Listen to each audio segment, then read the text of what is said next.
আসসালামু আলাইকুম, welcome back to my channel. আশা করি সবাই ভালো আছেন। আজকে ভিডিওর টপিক হচ্ছে শত্রুকে ধ্বংস করার একটা নকশা। আপনি যদি আপনার দুশমন বা শত্রুকে যদি ধ্বংস করে দিতে চান একবারে সকল দিক দিয়ে, তাহলে এই ভিডিওটা আপনার জন্য। পুরো ভিডিওটা প্রথম থেকে সবাই না টেনে শেষ পর্যন্ত দেখবেন। আমার চ্যানেলটা সাবস্ক্রাইব করবেন, লাইক কমেন্ট শেয়ার করবেন। ব্যক্তিগত যে কোনো প্রয়োজন বা যে কোনো কাজের জন্য স্ক্রিনে দেওয়া নাম্বারে সরাসরি ফোনে বা হোয়াটসঅ্যাপে যোগাযোগ করে যে কোনো কাজ করাতে পারবেন দেশ বা দেশের বাইরে থেকে। এটা একটা মগা ভাষার নকশা, কেউ বুঝবেন না। জাস্ট লেখার যেভাবে দেওয়া আছে সেইভাবে লিখলেই হবে, আর কিছু দরকার নেই। নকশাটা যে কোনো শনি বা মঙ্গলবার দিনে নিম পাতার ডাল দিয়ে অরিজিনাল কুস্তির কালি দ্বারা ভোজ পাতার মধ্যে লিখতে হবে, এবং নকশার নিচে আপনার দুশ্মনের নাম লিখতে হবে বা শত্রুর নামটা লিখতে হবে। শত্রু ছেলে হলে তার বাবার নামও লিখবেন, শত্রু মেয়ে হলে তার মায়ের নাম লিখবেন। লেখার পর আপনার নকশা লেখাটা কমপ্লিট হয়ে গেল।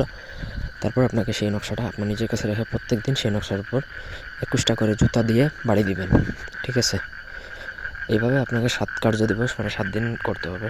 7 দিনের বেশি যদি করেন তাহলে শত্রু আরও বেশি ক্ষতিগ্রস্ত হবে। ঠিক আছে? এইভাবে আপনি 7 দিন, 21 দিন, 41 দিন পর্যন্ত সর্বোচ্চ করতে পারবেন। যত বেশি করবেন তত বেশি শত্রু ধ্বংস হবে, ক্ষতিগ্রস্ত হবে। তবে আমি বলবো যে এটা অল্প সময়, 7 দিনের বেশি কেউ করবেন না, না হলে শত্রুর এমন পরিমাণে ক্ষতি হবে যে আপনি কল্পনারও বাইরে। তো আশা করি বুঝাইতে পারছি। কোনো অংশ বুঝতে অসুবিধা থাকলে কমেন্ট করে জানাতে পারেন। ব্যক্তিগত কাজের জন্য আমাদের সাথে যোগাযোগ করতে পারেন স্ক্রিনে দেওয়া নাম্বারে, সরাসরি ফোনে, হোয়াটসঅ্যাপে অথবা ইমোতে। ভিডিওটি ভালো লাগলে লাইক দিবেন, কমেন্ট শেয়ার সাবস্ক্রাইব করবেন। ধন্যবাদ সবাইকে। আল্লাহ হাফেজ।